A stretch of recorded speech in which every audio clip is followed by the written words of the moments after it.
আলাইকুম সুপ্রিয় নবম শ্রেণীর প্রিয় শিক্ষার্থী বন্ধুরা এবং এসএসসি পরীক্ষার্থী বন্ধুরা, আশা করি তোমরা সকলে ভালো আছো।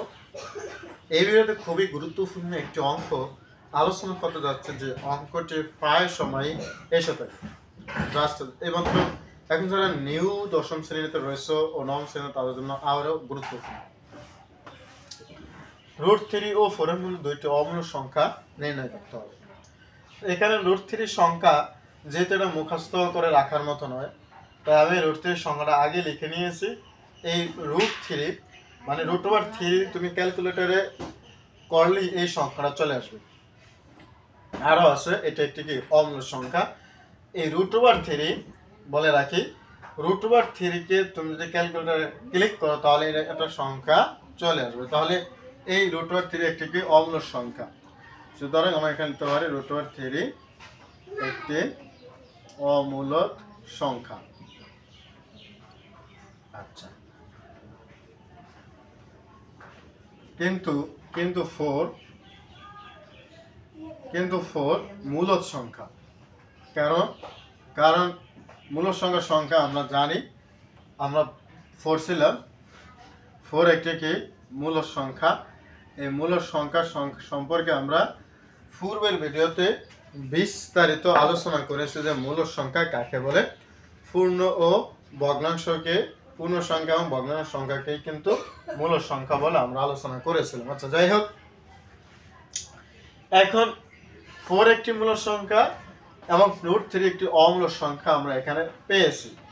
তো একটুখানি খেয়াল করি,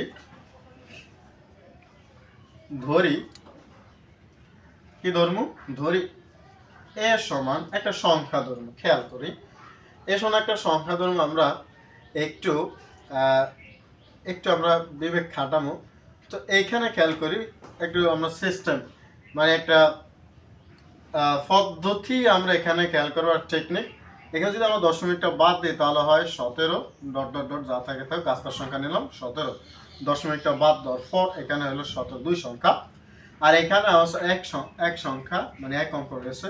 তো এটাকে আমরা 2 অঙ্ক করে দেব, তাহলে 40। একটু ভালো করে লক্ষ্য করি কিভাবে এখানে আমরা সংখ্যাটা ধরে নেব। তো সংখ্যাটা ধরে নেব, এখানে দশমিকটা বাদ দেওয়ার পর 17 নিলাম, এটা কিন্তু টেকনিক আর কি। আর এখানে যে 4 মূলদ সংখ্যা রয়েছে সেটাকে আমরা 2 অঙ্কের করে দিলাম, তাহলে আমরা পেলাম 17 এবং 40। এই 17 এবং 40-এর মধ্যে আমি 2টি সংখ্যা ধরতে হবে আমার মন মতো অথবা তোমার মন মতো। এখানে আমি যেই সংখ্যা ধরো, তোমার যেই সংখ্যাটাই ধরতে হবে এরকম না, অথবা কোনো গাইডে বা বইতে যেই সংখ্যাটা দেওয়া আছে সেটাই ধরতে হবে, বিষয়টা কিন্তু এরকম না। বরং তুমি তোমার মন মতো অঙ্ক ধরতে হবে। তবে শর্ত হচ্ছে √3 থেকে √3 মানের থেকে বড় হবে এবং 4 এর চেয়ে ছোট হবে। তাহলে √3 মান 17 এবং 40-এর মধ্যে এমন 2টি সংখ্যা তোমাকে ধরতে হবে যেই সংখ্যাটা √3 থেকে বড় হবে, 4 থেকে ছোট হবে। এখন বলো, এই 2টি সংখ্যা মধ্যে এরকম অসংখ্য সংখ্যা আছে। তাহলে যেহেতু অসংখ্য সংখ্যা আছে, তাহলে তুমি সেখান থেকে মন মতো ধরলেই তো হয়। ধর আমি এখানে ধরলাম 2.3। আচ্ছা, আমি ধরলাম এখানে 2.30, আবার লিখলাম 3003, আবার লিখলাম 003 ... এটা একটা অমূলদ সংখ্যা। 2.30 এটা আমার মন মতো নিলাম, জাস্ট খেয়াল করো। তো এইখানে 2টা কিন্তু √3 থেকে বড়। খেয়াল করো, √3 মানে 1.73, আর আমরা a নিয়েছি যেটা 2.30। আর একটা নিব আমরা b, যে দুইটা অমূলদ সংখ্যা নির্ণয় করতে বলেছে। তো এইখানে দেখো, এই b এর একটা মান নিন যেটা 40, মানে 4 থেকে ছোট হয়। 4 থেকে, এবং 4 থেকে 39 আছে, 35 আছে, 37 আছে, সবই তো 4 থেকে ছোট। তাহলে এখন আমরা লিখতে পারি, এখানে ধরো 3 দশমিক আমরা লিখলাম যে 50, তাহলে আমরা লিখলাম 5005, তাহলে আমরা লিখলাম 005 ইত্যাদি ...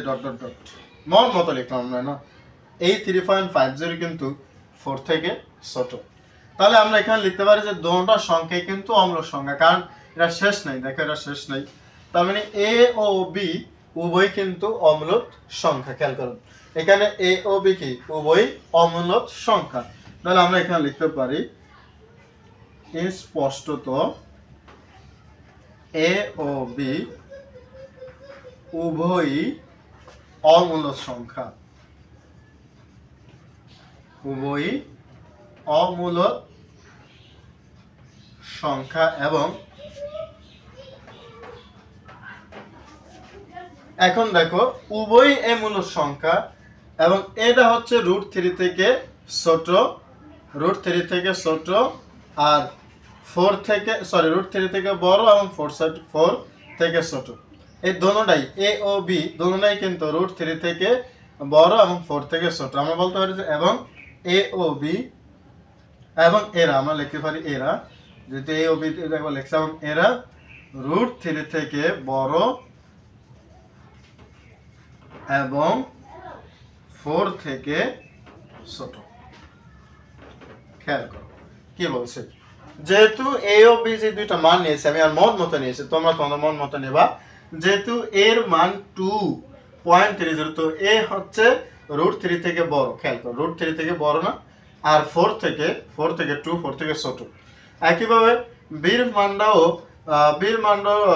√3 থেকে বড় এবং 4 থেকে ছোট, সেই সেটাই লিখলাম, এবং এরা √3 থেকে বড় এবং 4 থেকে ছোট। তাহলে এই কথাটা আমরা এখন অঙ্কে লিখে দিব।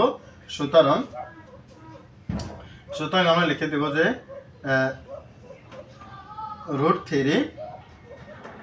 √3 থেকে এর মানটা বড়, তার মানে 2.3003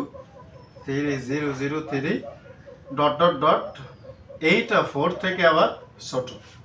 খেয়াল করো √3 থেকে বড়, √3 থেকে কি বড় আর 4 থেকে ছোট। তাহলে এই যে নিচেরটা এইটাও কিন্তু √3 থেকে বড় 3.5005 ডট ডট ডট ডট, এইটাও √3 থেকে।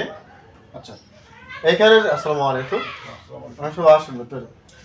এরা √3 থেকে মানটা বড় এবং 4 থেকে মানটা ছোট। তার মানে এই দুটো সংখ্যাই কি আমাদের অমূলদ সংখ্যা। তাহলে আমরা এখন বলতে পারি যে যেহেতু দুটো সংখ্যা অমূলদ সংখ্যা, √3 থেকে এ ও বি যেহেতু দুটো সংখ্যা অমূলদ সংখ্যা, আমরা বলতে পারি যে এ ও বি কে মূল সংখ্যা আকারে প্রকাশ করা যায় না বা ভগ্নাংশ আকারে প্রকাশ করা যায় না, কারণ যেটা মূল সংখ্যা সেটাই ভগ্নাংশ সংখ্যা। তো আমরা এখানে লিখতে পারবো যে এ ও বি কে ভগ্নাংশ আকারে প্রকাশ করা যায় না। সুতরাং এরা এ ও বি উভয় অমূলদ সংখ্যা। এখানে লিখতে হবে কি এ ও বি কে ভগ্নাংশ বা মূলদ সংখ্যা আকারে প্রকাশ করা যায় না, সুতরাং এ ও বি উভয় অমূলদ সংখ্যা প্রমাণিত। ধন্যবাদ সবাইকে, আল্লাহ হাফেজ।